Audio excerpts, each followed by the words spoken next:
स्वाभिमान शोध अस्तित्वाचा या मालिकेच्या आजच्या भागात आज आपण बघणार आहोत. विनायकच्या हातात तो लिफाफा असतो. तो शांतनूला म्हणतो की बघ याच्यात काय आहे.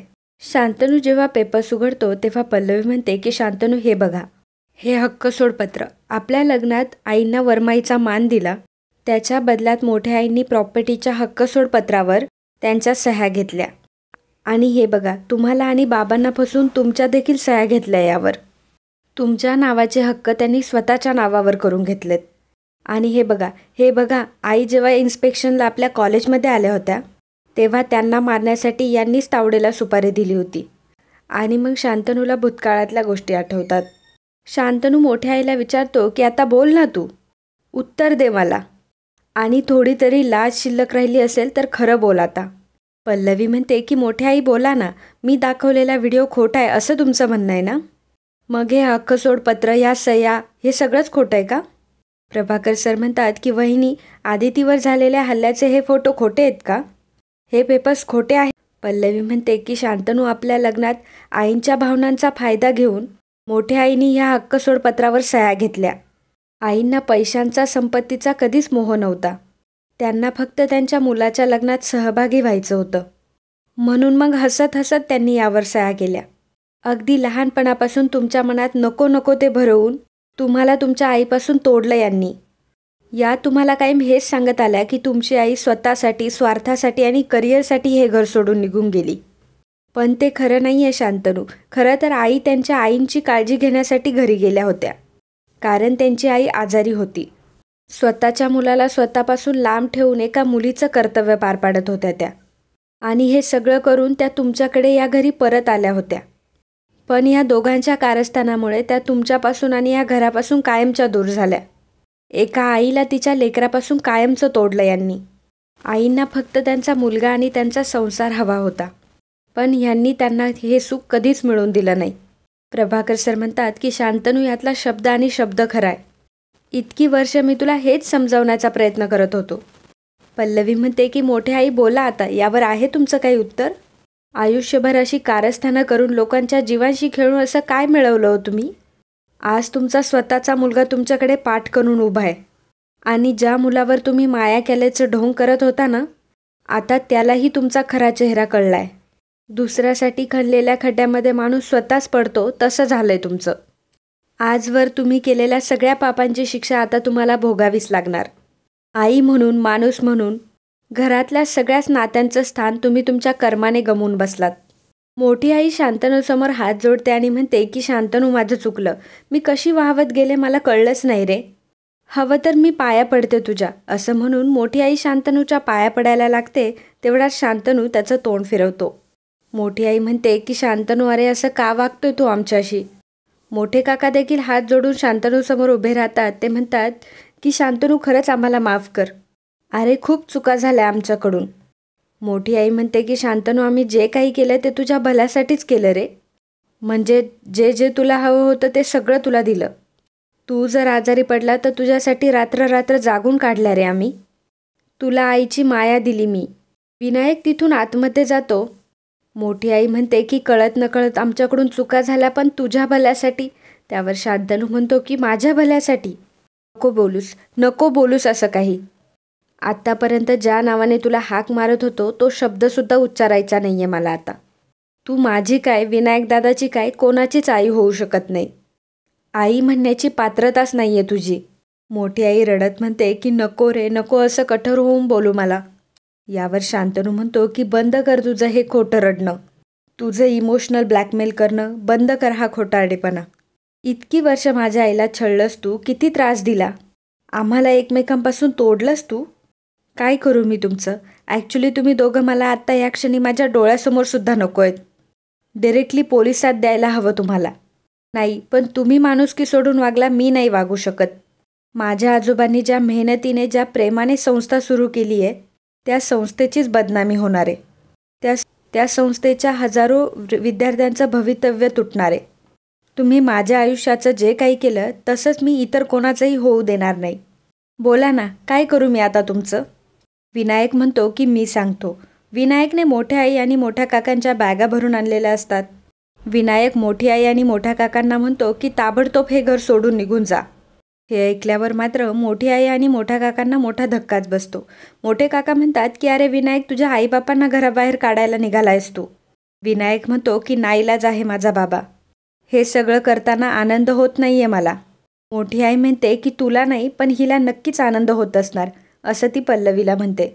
मोठी आई म्हणते की घर जोडायला आले असं म्हणाली होतीस ना, पण आज तू आम्हाला आमच्या घरापासून तोडलंस. पल्लवी म्हणते की तुम्ही घराबाहेर जावं असं इथं कोणालाच वाटत नाही, पण तुमच्यामुळे घरातल्या माणसांच्या जीवाला धोका आहे. तुमच्या मुलालासुद्धा तुमच्याबद्दल विश्वास वाटत नाही तर आम्हाला का वाटेल. घराच्या भल्यासाठी आणि घरातल्यांच्या काळजीपोटी मी तुम्हाला अडवणार नाही. मोठी आई म्हणते की चूक झाली आमची, केली असेल आम्ही चूक. शांतनू, अरे बघ ना, आमची माया आमचं प्रेम खोटं नव्हतं रे, कधीच खोटं नव्हतं. विभावरी, मेघना, अगं बोला ना गं काहीतरी. गीता, ज्योती, अहो भाऊजी तुम्ही तरी काहीतरी बोला. मोठी आई विनायक जवळ जाते आणि म्हणते की विनायक अरे तू सुद्धा. परंतु विनायक मोठ्या आईशी न बोलता तिच्याकडे पाठ फिरवतो. तेव्हा मात्र मोठी आई आणि मोठे काका एकमेकांकडे बघत असतात. घरातलं कोणीच मोठ्या आईला थांबवायला तयार नसतं आणि कोणी तिची बाजूही घेत नसतं. मोठी आई आणि मोठे काका पूर्णपणे एकटे पडलेले असतात. मोठे काका स्वतः मोठ्या आईला घराबाहेर घेऊन जातात. विनायक पटकन दरवाजा लावून घेतो. मोठे काका आणि मोठी आई त्यांची बॅग घेऊन तिथून निघून जातात. खरं तर घरातल्या सर्वांनाच खूप मोठा धक्का बसलेला असतो. घरातले सर्वजण रडत असतात. शांतनूला मात्र सर्वात जास्त धक्का बसलेला असतो. पल्लवी शांतनूला सावरत असते, परंतु इकडे विनायकच्या सर्व मनासारखं झालेलं असतं आणि तो हसत असतो. मोठी आई मोठ्या काकांना म्हणते की हे असं कसं झालं हो, आपल्याला आपल्याच घरातून बाहेर पडावं लागलं. अहो सगळी मालमत्ता आपण आपल्या ताब्यात घ्यायचं ठरवलं होतं ना, आणि आज आपल्या डोक्यावर छप्परसुद्धा राहिलं नाही. मोठे काका शांत असतात तेव्हा मोठी आई म्हणते की अहो बोला ना काहीतरी, तुम्ही गप्प का आहात. मोठे काका म्हणतात की ही बोलण्याची वेळ नाही आहे आणि बोलून आता काही फायदाही नाही आहे, इथून चल पहिल्यांदा तू. तेव्हा मोठी आई म्हणते की अहो असं कसं म्हणताय तुम्ही. मोठी आई पुन्हा दरवाजाजवळ जाते. दरवाजा ठोठावत म्हणते की विनायक अरे दरवाजा उघड, विनायक अरे दार उघड.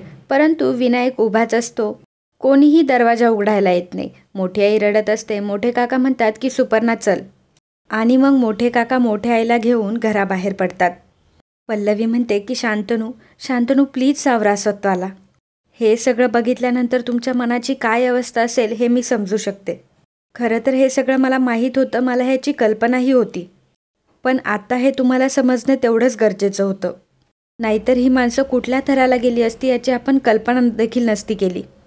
शांतनू डायरेक्ट खाली बसून घेतो. शांतनू म्हणतो की मला कळतच नाहीये पल्लवी, आपलीच माणसं आपल्याशी असं कसं काय वागू शकतात. जिच्यावर मी इतकं प्रेम केलं होतं, इतका जीव लावला होता, ती अशी वागू शकते. मोठे काका तर माझे आदरणीय होते, त्यांचा किती आदर करायचो मी, ते सुद्धा. शांतनू जाऊन खुर्चीवर बसतो तेव्हा पल्लवी म्हणते की आता त्यांना कोणीच काही समजावू नका, काही ऐकण्याच्या मनस्थितीतच नाही आहेत ते. शांतनूच्या हातात आदिती मॅमचा आणि शांतनूचा फोटो असतो आणि त्या फोटोकडे बघून शांतनू फक्त रडत असतो. पल्लवी म्हणते की त्यांना आता सावरायला आपण थोडा वेळ देऊयात, आता त्याचा काहीच उपयोग होणार नाही. प्रभाकर सर म्हणतात की पल्लवी अगं त्याची अवस्था बघवत नाहीये ग, तू बघतीयस ना त्याला किती त्रास होतोय. पल्लवी म्हणते की शांतनूंना त्रास तर होणारच ना बाबा, त्यांच्या पायाखालची जमीनच सरकली आहे. मोठे आई आणि मोठे काका त्यांचे सर्वस्व होते, लहानपणापासून त्यांच्याकडे बघतच मोठे झालेत शांतनू, आणि त्यांचं हे वागणं, हे सगळं पचवणं त्यांना जरा अवघडच जाईल. म्हणून मी म्हणते की आता आपण त्यांना थोडा वेळ देऊयात, आपण नंतर बोलूयात त्यांच्याशी. तर शांतनू मात्र आदिती मॅमच्या फोटोकडे बघून फक्त रडत असतो. आणि मित्रांनो, आजचा हा भाग इथेच संपतो. पुढील भागात आपल्याला पाहायला मिळणार आहे शांतनू आदिती मॅम जवळ आलेला असतो, हात जोडून म्हणतो की तुझी माफी मागण्याची लायकी नाहीये माझी, नालायक मुलगा ठरलोय मी, जिच्यामुळे ह्या जगात आलो त्या आईला नाकारत होतो मी, असं म्हणून शांतनू आदिती मॅमच्या पायाजवळ रडत असतो. आणि शांतनूच्या डोळ्यातले अश्रू आदिती मॅमच्या पायावर पडतात आणि आदिती मॅमला शुद्ध येते. आदिती मॅमच्या बोटांची हालचाल होते तेव्हा पल्लवी म्हणते की आदिती मॅमच्या बोटांची हालचाल झाली आहे. प्रभाकर सर देखील हो म्हणतात. विनायक मात्र घाबरून नुसता बघतच असतो. तर मित्रांनो, कालच्या भागात कमेंट करणारे आपले दर्शक होते लीना पाटील, लता गुरव, ज्ञानेश्वर आचारी, कविता गुंजाळ, दिव्या मागरे, समर्थ सुर्वे, नाथाजी पाटील, वर्षा पाडियार, कैलास जोशी, चेतना डावरे, कविता शिंदे, अनिकेत धगळे, मीना पाटणे, सतीश कानसे, नीलम गीते, गीता चंदेर, वंदा गाडगे, दीपक भोसले, अमृता घोसालकर, मुकुंद कुलकर्णी, ज्योती पाटील, आकांक्षा मानकर, सोपान कोकाटे, कोमल कदम, अक्षय भांडाल, लता गुरव, साधना निकम, दिनेश पाठक, तुषार राऊत, संतोष राजगुरू, रुपाली आर पाटकर, नीता कदम, मंगेश कुलकर्णी, पवन कांबळे, विद्या कदम, नयन पिंगळे, प्रेरणा शेट्ये, शिवानी सोनवणे, चेतना पेनकर, स्वाती राहुल कामत, अश्विनी धुमाळ, स्नेहा, हेमंत कांबळे, अपर्णा मायेकर, गीता कीर, रवींद्र वायकोळे, रोशनी मंडलिक, प्रतिभा त्रिभुवन,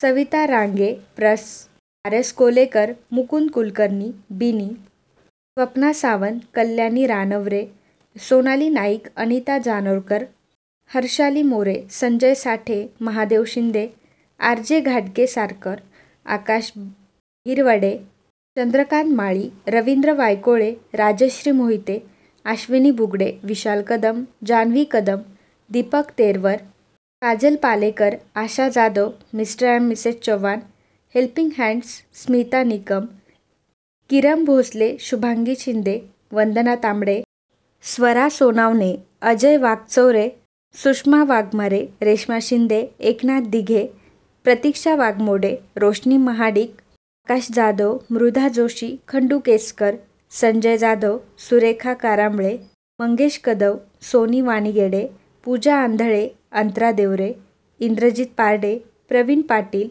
सुमित्रा जाधव, रोहिणी घोडेकर, समृद्धी पोळ, उज्ज्वला भुजबळ, स्मिता मोहारी, विकास कारंजे, वर्षा काटे, गोविंद परब, छाया कांबळे, दीपक भोसले, नमिता चिखरमाने, जान्हवी कुलकर्णी, प्रकाश लारे, तेजस सावंत, मुकुंद कुलकर्णी, धनश्री देशमाने, सुदर्शन नाईकवारे, स्वाती सुतार, शैला मांडगे, मंदा खरे, निकिता गुजर, रवी कवडे, रेश्मा भगत, मनीषा सिंपल रेसिपी, निकिता साळवी, भाग्यश्री चहारे, सोनिया डांगे, प्रमोद पंडित, सायली जाधव, बापू साबळे, सुनीता कांबळे, संगीता राऊत, वैभव कुष्टे, स्वाती सोनावणे, शुभांगी सावंत, कैलास जोशी, अयू, बीना परांजपे, अन्नपूर्णा कुलकर्णी, पंडित कुमठेकर. या सर्वांनी व्हिडिओला कमेंट करून खूप छान प्रतिसाद दिल्याबद्दल खूप खूप धन्यवाद. खूप धन्यवाद. खूप धन्यवाद. मित्रांनो, असे स्वाभिमान शोध अस्तित्वाचा या मालिकेचे नवनवीन एपिसोड बघण्यासाठी आत्ताच आपल्या चॅनलला सबस्क्राईब करा. आणि आजचा हा व्हिडिओ तुम्हाला आवडला असेल तर व्हिडिओला लाईक आणि कमेंट करायला अजिबात विसरू नका.